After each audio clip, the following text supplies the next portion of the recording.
ネイジの猪俣です。いつもチャンネルをご視聴いただきありがとうございます。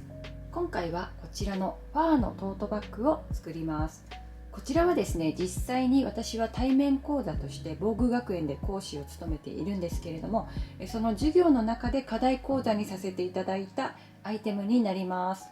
今回ね、まだ出来上がっていない状態からスタートしていきます。で、教室で実際にですね、生徒さんにこれから教えていくところなんですけれども、その事前準備も兼ねて、今回 YouTube 用に動画の方を準備させていただこうと思いまして、今回撮影をさせていただくことになりました。この冬のバッグっていうのは季節限定になりますので、皆様もよかったらですね、今回の動画を参考にしていただいて、ご自身で手作りの楽しみを広げていただけたらと思います。それでは早速始めていきましょう。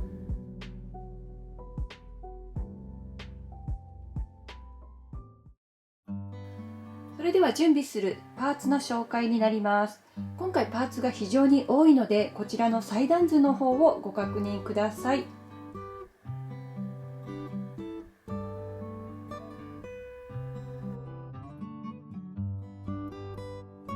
それでは今回使用する素材の紹介になります。まずですね、今回初登場になりますバッグ用の接着芯ミディアムタイプを使用します。こちらはですね、鎌倉スワニーさんのオンラインショップで購入したものになります。バッグの芯地としては結構張りのあるタイプになっております。中程度の接着芯を今回はこちらのウールの生地に貼って使っていきます。そして持ち手はですね、こちらも、鎌倉スワニーさんのオンラインショップで購入しております。姫路レザーという本革のタイプになります。今回私もですね、教室用に初めて使用するんですけれども、比較的ですね、厚みも程よくて、ただこの幅がですね、2センチとちょっと広めになっております。縫い付けタイプなので、すでにこう穴が開いているんですけれども、今回はカシメで留めていく方法を紹介していきます。もし同じ材料で進められる場合は、この穴を使って手縫いで仕上げることもおすすめいたします。こちらのショルダーの長さは60センチになっています。そしてすでにですね、接着芯を貼り終えているそこに使うパーツがツイードになります。裏に接着芯を貼ってあります。で、こちらはウールの生地2枚になります。そして今回の主役パーになります。こちらは裏面がこのような感じになっている比較的良質で、私が普段ですね使用するパーになります。こちらは薄手の生地になります。シーチングくらいの程よい厚みで内袋の内ポケットの内布になっています。そしてこちらがキルティングですね。綿麻キルトといって、私が普段愛用している普段ですね、制作に使うことの多い素材の綿麻キルトになります。裏地はこのようになっております。細かいパーツで今回当て布、マグネットボタンの当て布にするのがウールの素材になります。これもですね、本体と同じ共布で接着芯を裏に同じ接着芯を貼ってあります。そして 18mm タイプのマグネットボタンになります。そしてアクセントに使うこちらは私のブランドのショップタグになっています。大カシメはですね、このショルダーにこう2つずつつけますので2組ずつで8点になります。頭の大きさが 9mm のものをお選びください。そしてですね、この足の長さも重要になってきます。このカシメの足の長さは布の厚みに合わせて準備する必要があります。今回は 9mm タイプのものを使用します。それでは早速ファーを本体に縫い付けるところからスタートしていきます。まず本体にこのように上に重ねてください。そしたらこの上の部分ですね、まず留めていきます。玉がですね、こう見えるようにして留めていってください。ファーは埋もれてしまうと待ち針の取り忘れが起きますので、ちょっと浅めにつけるのをおすすめします。深くねこうやってしまうとファーの中に入っちゃって分かんなくなっちゃいますのでお気をつけください。はい、じゃあ端まで止まったら今度はここの脇のところも留めていきます。そしたらこの間のところはですね、数箇所留めるようにしましょう。あんまり多くなくていいです。このぐらい玉がよく見えるような状態で留めてみてください。そしたら同じようにしてもう1枚も準備をします。まずこの布の端から5ミリのところをこのように仮留めなんですけれども、粗ミシンで脇まで縫っていきます。そうしたらこのまま下に降りて脇も揃えて縫います。で最後ですね、ここのファーの部分、上をそのまま直に縫うことができないので、5ミリほど手前で針を止めて、ここの毛の間のところをかき分けながら縫っていくという、ちょっと細かいんですけれども、その作業をしていきます。今回使用するミシンは重機の家庭用ミシン EX7 になります。縫い目の長さは 3.0、 ミシンの針は14番をご準備ください。それでは、針が動かせる方はですね、今右側に針が動いている状態です。この端のこのミシンの押さえの端を布端に合わせて縫い始めましょう。今回は返し縫いせずにそのまま縫っていきます。でこのようにファーをですね、ちゃんと流しておいて、縫いやすい状態で目打ちで整えながら縫っていきます。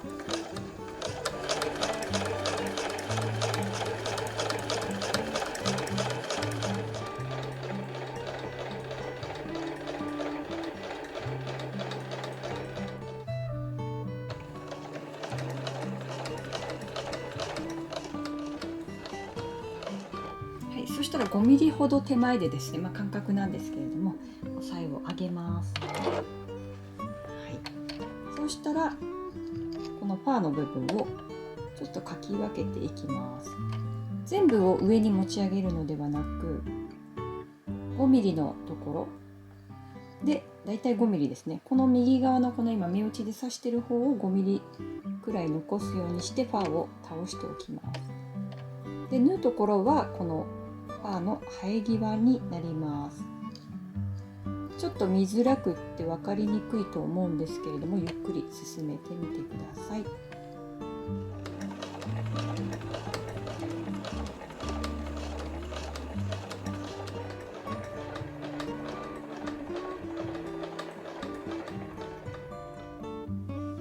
はい、これで縫い終えたところになります。で縫い終えるとこういうふうにちょっとファーが浮き上がったような感じになってますので、ここからファーを少し整えていく作業をしていきます。この境目のところが分かんなくなるように目打ちで少ししごいてあげるような感じで整えると、この境目が分かんなくなってきます。はい、じゃあこれで2枚ね、この本体のパーツが仕上がったところです。裏面はこのようになっております。続いて中央の合い印をつけていきます。こちらの底布から中央の合い印をつけていきます。まず2つ折りにしていただいて、この輪になったところをつまんで、横2ミリ、縦3ミリで斜めにハサミを入れます。そうするとこのように V ができますので、こんな感じで中央の合い印を入れていきます。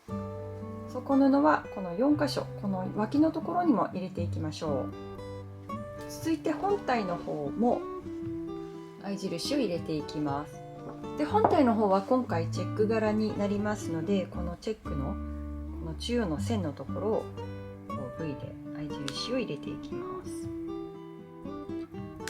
ちょっと厚みがあるところは1回1本の線でカットしてから斜めに入れて合い印を入れるようにしてみてください。本体をそれぞれ裏面にしてください。そうしたらこの両端ですね、端から 7.5 センチのところにそれぞれ合い印を入れます。接着芯の上に印をつけますので、そういう時はシャーペンタイプのチャコペンを使った方がにじみにくいかなと思います。そしたらこちらのですね、ミラクルハンドメイド定規ですね、こちらをちょっと活用していきましょう。お手持ちのものでももちろん大丈夫です。 7.5 センチになります。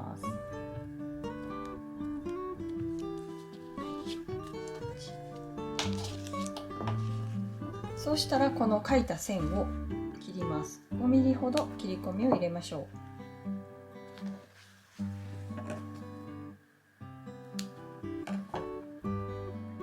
はい、それでは底を合わせていきます。底につけたこの中央の合い印と本体の中央の合い印をこう中表に重ねます。で重ねたらまず待ち針で中央を留めます。そうしたら今つけたここの 7.5 センチの合い印のところに端のところですね、ぴったり合わせて待ち針で留めてください。は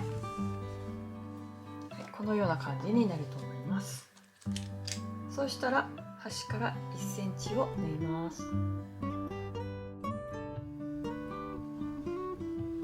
い、そうしたらですね、1センチほど先に針を下ろして待ち針を抜きましょう。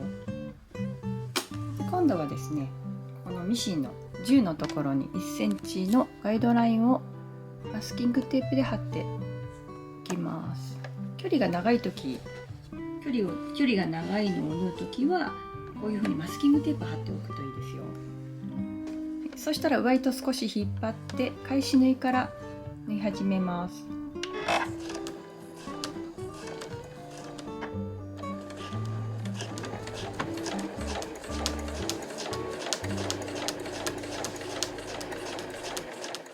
結構ウール接着芯なんですけど、ちょっと布がたわみますので、このように目打ちを使って自分が縫うところの手前をしっかりとこう押さえるように縫っていきましょう。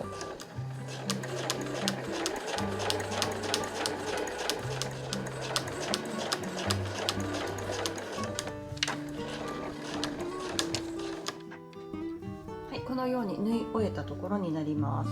そうしたらこうめくり上げて、この折り目をしっかりと倒しておきます。コロコロオープナーなどを使ってください。そうしたらこの端から端まで際 0.2 ミリぐらいのところをまっすぐ縫います。際を縫う時に便利で、よく家庭用ミシンの時に活用しているのがこちらの立ち目かがり押さえというものになります。こんな感じでエッジがついているので、職業用ミシンだと段付き押さえというものがあるんですけれども、それと同じような効果があります。ここの段のところ、段っていうかこのエッジのところを布の端にこう合わせていくと、ちょうど際がきれいに縫えていきますので、際が縫うの苦手な方はこちらの方を活用してみてください。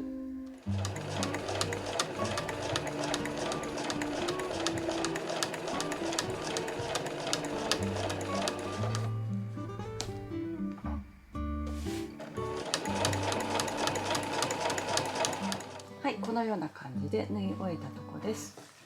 裏面はこのようになっています。同じようにして反対側も縫いましょう。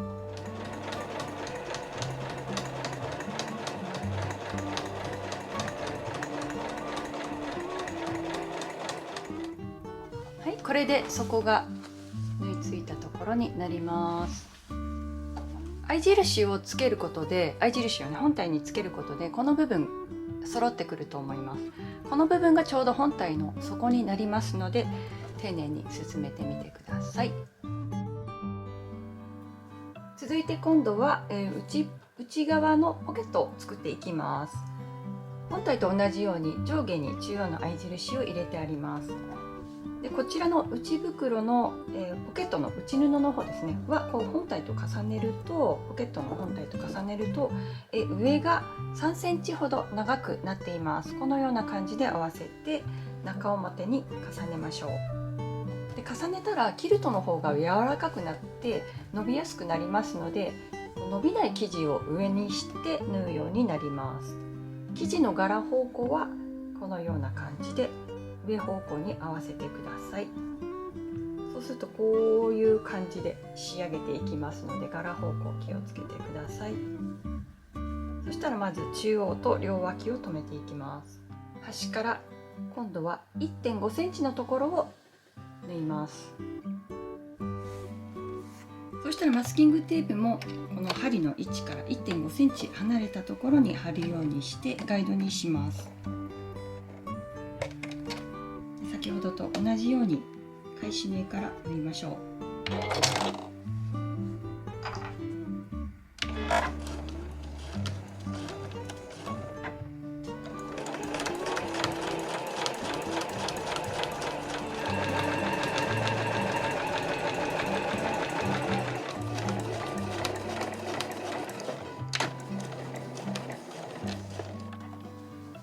はい、縫い終えたところになります。そしたら布をめくり上げて、コロコロオープナーなどでしっかりと際を出すようにこう縫い目をね広げておいてください。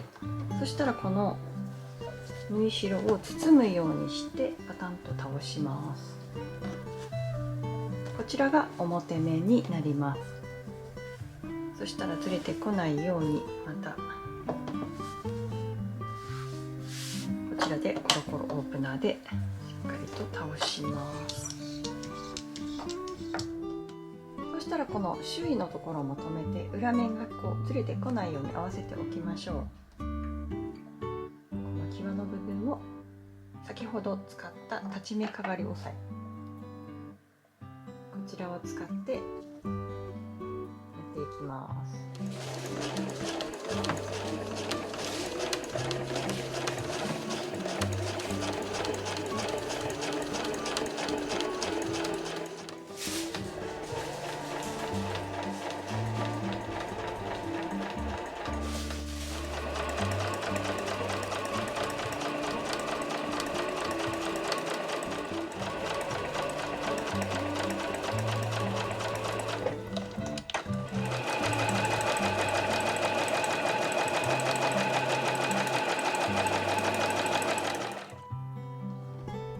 じゃあこのように縫い終えたところになります。この両脇は端から 5mm のところを仮留めしています。裏面にするとこのような状態です。底の部分はこういう風にちょっとね隙間ができるような感じになっています。そしたら内袋の方にこのポケットをつけていく合い印をつけていきます。片側の方につけます。まずこの部分ですね、この端から2センチのところに印をつけましょう。はい、じゃあこのように印がつけたら輪にして重ねて2枚同時にハサミで合い印のところをカットします。5ミリほどの深さでカットしましょう。そしたら合い印から合い印までのところに消えるペンで線を引きます。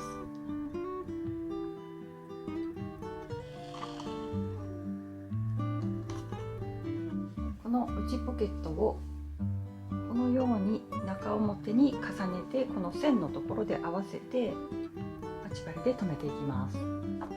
そしたら端から端までをミシンの押さえを使って縫っていきます。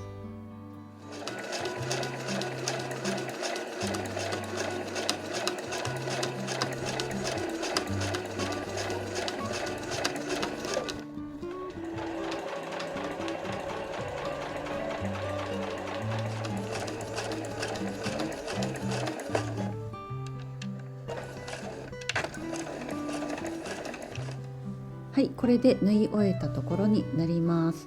そうしたら今度はポケットをめくり上げて、今縫ったところの部分をコロコロオープナーでしっかりと折り上げておきます。周囲を待ち針で留めたら、まず底を縫い、そのまま上に上がります。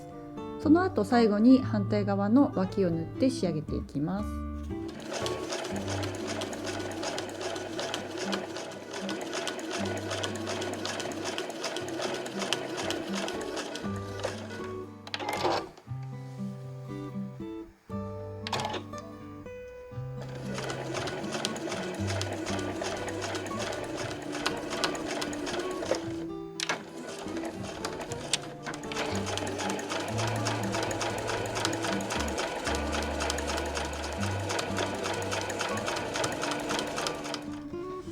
はい、これで縫い終えたところになります。底の部分はミシンの押さえを使って縫っています。内側のこの上がっていた生地のところもしっかりと収まっている状態になっています。この後中央の仕切りを縫います。キルトの中央のところに消えるペンで線を引いておきましょう。でこの線の上を縫っていくようになります。必ず消えるペンを使うようにしてください。今回の中央の仕切りは縫い方を少し変えてみたいと思います。別の動画でも紹介しているんですけれども、この入れ口のところを三角で縫う仕上げ方になります。この横にずれる幅はミシンの縫い目の長さになりますので、だいたい3ミリ程度になっております。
これで中央のところと脇とすべて縫い終えてポケットがついたところになります。それではマグネットボタンのパーツを作っていきます。まずですね、両側のところ1センチずつで折り目をつけていきます。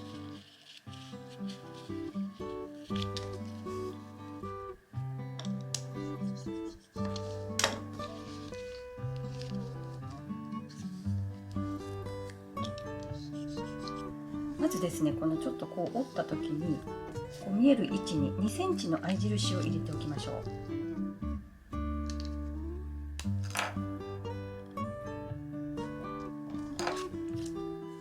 ここが2センチのところになります。こうやって折った時に見えるようにしておくようになります。仕上げ方はこのようになります。そして半分の折り目をしっかりつけたら開いて、もう一つも同じように2つにしてしっかりと折り目をつけたら開きます。で開いたらこの折り目のところに印をつけておきましょう。このような感じで合わせて、一つは反対側に合わせるようにしましょう。ここからここは5ミリぐらい開けておきます。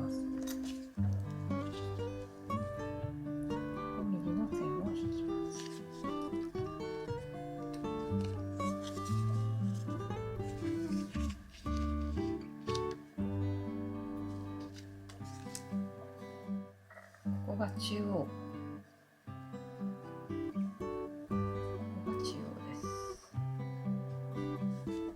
この座金を合わせて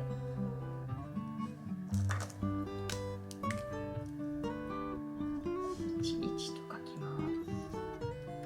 反対はここに合わせて2枚を重ねて、今書いた線のところを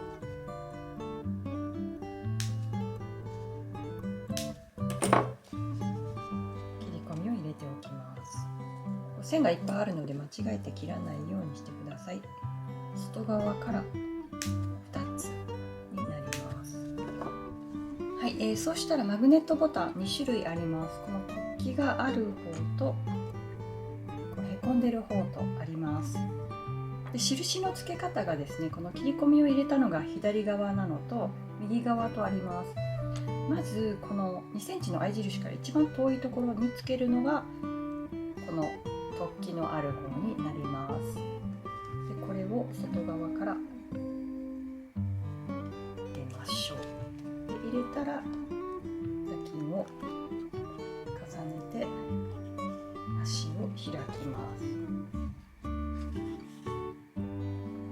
でもう一つの方はこの2センチの合い印の方に近いところで切り込みが入ってます。こうへこんでる方を入れていきます。そして同じように手でね開きますので簡単にやります。こういう風にこのような感じになります。そうしたら折り目をつけたところをこう閉じていって、このまま合い印の2センチのところに合わせます。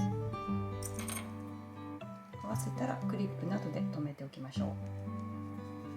こうやって閉じてしまうので自然に消えるペンなどを使ってください。このような感じで交互に仕上がっています。出来上がりは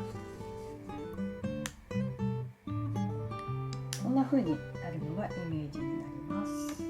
そしたら両脇を縫っていくんですけれども、金具を上の状態にして両脇を縫いましょう。今度は際になりますので、このファスナーを使う時に使うような肩押さえを使って縫っていきます。ぐるっと一周縫うんではなく、この両脇のところを縫うような感じになります。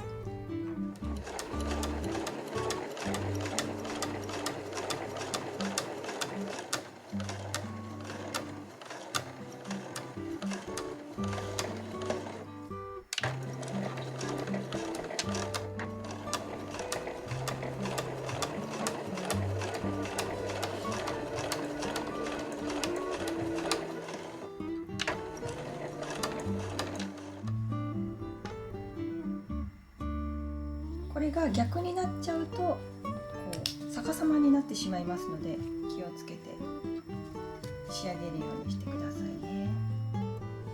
それではこちらのパーツを実際に仮留めしていきます。このへこんでる方をポケット面の方の上の中央のところに合わせましょう。ぴったり揃えてクリップなどで留めておきます。で反対側はですね、この金具が見えないようにして内側にして中央で合わせます。それぞれを端から 5mm のところで仮留めします。は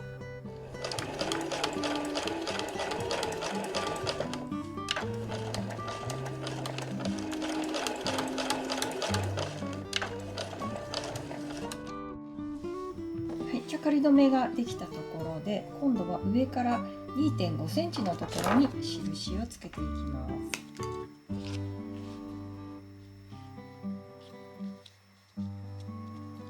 1本線を引きましょ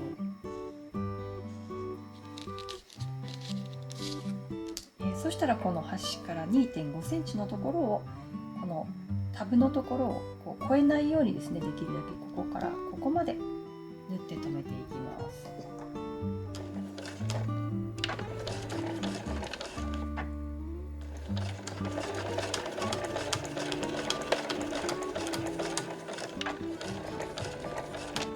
はい、このような感じで最初に端から 5mm 仮留めして 2.5 センチ上から 2.5 センチ開けたところで留めたところです。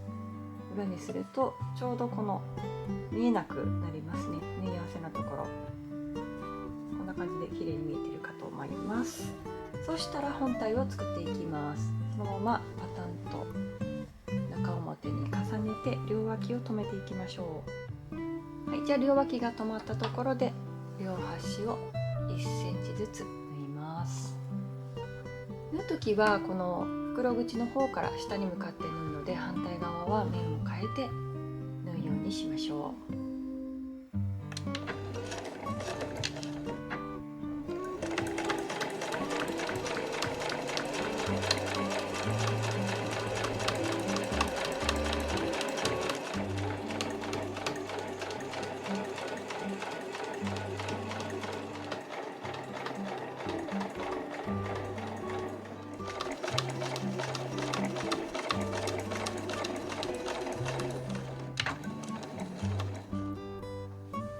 終えたところで今度は縫い代を開いたらコロコロオープナーを使って癖をつけておきます。そしたらそこを片側だけ縫いましょう。まず開いていただいてこのように合わせます。端から端までを1センチ縫いましょう。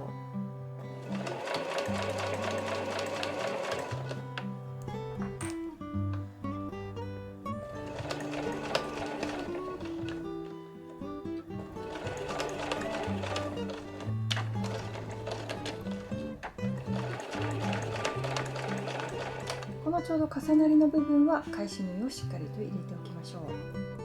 はい、内袋はですね、このように片側だけ縫い残すような形で仕上がりになります。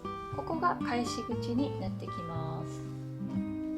反対面はこのようになっております。そして本来はですね、先にこちらの革タグをもうつけて本体を仕上げていくんですけれども、まだ実際にですね仕上がってない状態なのでタグの位置がまだ決められないんですね。なので今回の動画では後回しで紹介しますけれども、こちらの位置は動画の編集の中で先につけるような感じで紹介したいと思います。なのでまずこちらでは先に両脇を縫って底を縫うという本体の付け方ですね、先に紹介していきます。まず両脇のこのファーのところ、この縫い合わせのところをぴったりと揃えて、あとこれはチェックになりますのでチェックのこの柄もですねぴったり合わせていくと綺麗に揃っていきます。そしたら内袋と同じように両脇を1センチずつ縫ってこの底のまちを縫っていきます。ファーを縫うときはこのファーが外に出てこないようにこう目打ちで中に入れながら縫うようにしましょう。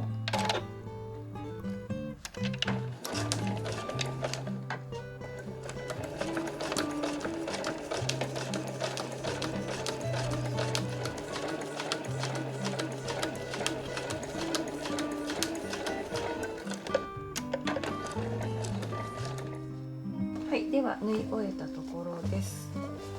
あとはチェックのところが合ってるかどうかを少し確認してですね、このままで良ければ進めてみてください。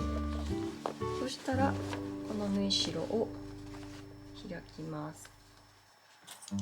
でこう折って癖をつけておいてください。ちょっとファーのあるところはね難しいですけど、これから底を縫っていきます。内袋縫った時と同じようにして中央を合わせます。そこの中央とこの縫い合わせを合わせていきます。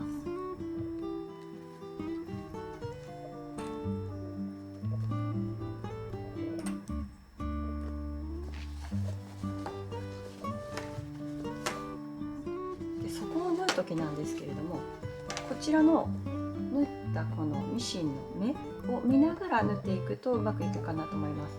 このミシンの目に揃えて端から1センチを縫いましょう。ここからここまで縫っていきます。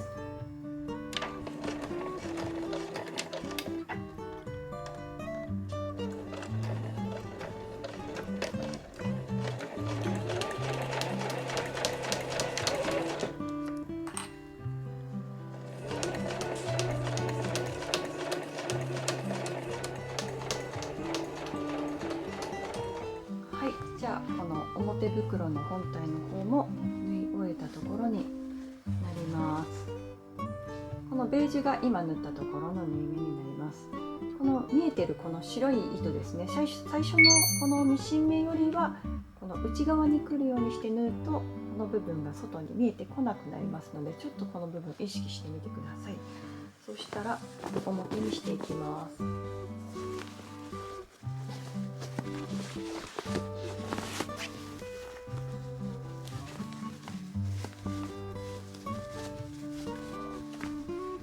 すると底の部分がこういう風にそこだけが切り替わるような形の仕上がりになっていきます。そしたらですね、まだこのタグをつけていないのでタグの位置を決めてつけていきたいと思います。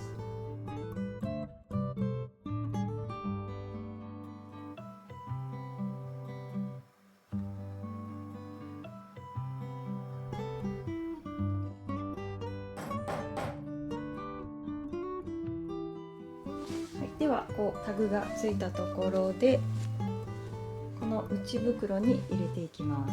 内袋のポケット側がタグがない方になります。タグがある方はポケットがない方という感じで中表に入れていきましょう。ここの脇の縫い代は開いておきましょう。一番厚みが出るところなのでしっかりと開いておきます。そして中央の合い印を止めます。はい、ではこの後ぐるっと一周この入れ口のところを脇から縫っていきます。あとミシンねもう少しなので頑張りましょう。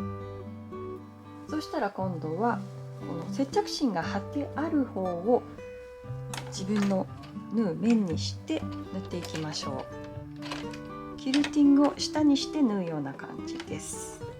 こんな風にして縫っていきましょう。で今回ファーなので目打ちしっかり使っていきましょう。このようにファーの出た部分しっかり入れながら縫っていきますよ。最初はね返し縫いしないでまっすぐ縫っていきます。最後にね縫い合わせていきますのでゆっくり丁寧に進めましょう。これでミシン最後ですよ。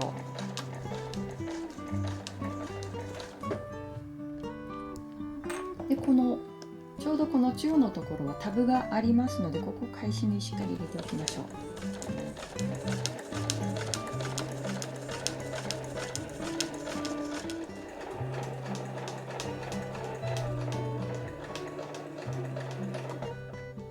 そしたら縫い始めのところに来たところで最初の糸を切ります。そしたら縫い目を重ねてここまで縫うようにしましょう。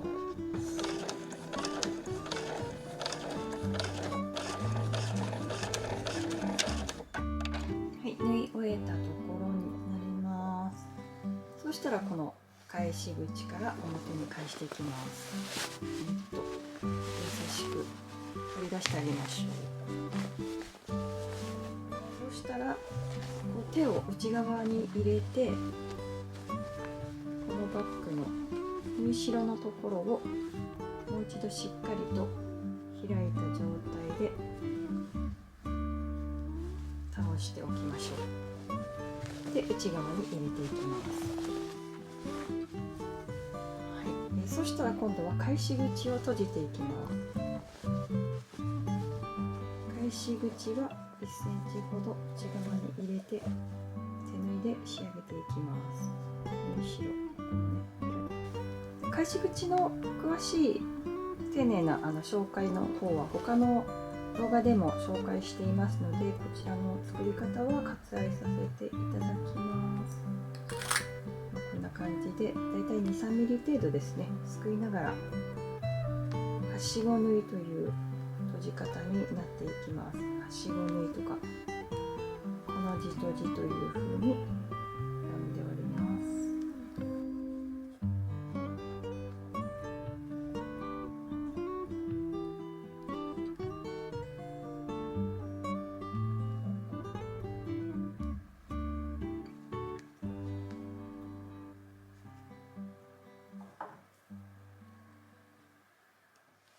はい、では持ち手付け位置の紹介になります。この中央から8センチずつ印をつけてこの16センチと0ですね。そしたら上から 1.5 センチのところに印をつけます。その後この印から2センチ下のところ5ミリずらして印をつけるようになります。この定規があると透明なのですごく作りやすいかな、印つけやすいかなっていうふうに思います。このような感じになってます。5ミリずらして2センチ下のところにつけています。上からは 1.5 センチです。大かしめでつける場合の穴の位置はこのようにしています。日が暮れるのがどんどん早くなったのでちょっと作業を割愛しておりますがこの後かしめで止めてて仕上げていきます。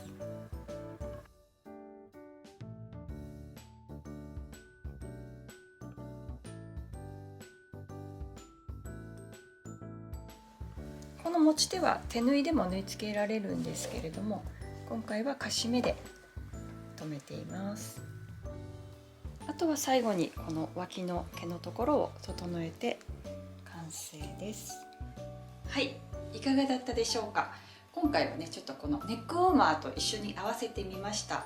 冬のコーディネートでニットのねワンピースとちょっと合わせております。このねネックウォーマーの作り方も動画の方紹介してますので、そちらもよかったら参考にしてみてください。そんなにね難しいところってあんまりないんですけれども、ちょっとねチェックとかを合わせると少しね難易度上がっちゃいますけどね、こうやってそこの切り替えがあることで品よく仕立てることができますので、よかったら今回の動画も参考に作ってみてください。ね、内ポケットも仕切りのものがあるといろいろね仕分けもしやすいですし、あとねこのショルダーも60センチにしてますので、結構コートとか羽織ってもゆとりがある感じになりますので、サイズの方も参考にしていただけたらと思います。サイズの方は記載の方しておきますね。今年もですね皆様にたくさんねご視聴いただけたことで大変制作の励みになりました。本当にありがとうございました。それからですね9月からは YouTube のメンバーシップの方も始めさせていただきました。早速ねサポーターになってくださいました皆様、本当にありがとうございます。来年も引き続きね皆様が楽しめるような動画を配信していきたいと思いますので、よかったらまた引き続き来年もチャンネル登録してご視聴いただけると嬉しいです。最後までご視聴いただきましてありがとうございました。それでは皆様良いお年をお迎えください。ありがとうございました。皆様にとって2025年も素晴らしい1年になりますように。バイバーイ。作ってみてね。ちなみにこちらのトートバッグはメンバー様限定のオンラインショップで1月に販売予定です。楽しみにしていてください。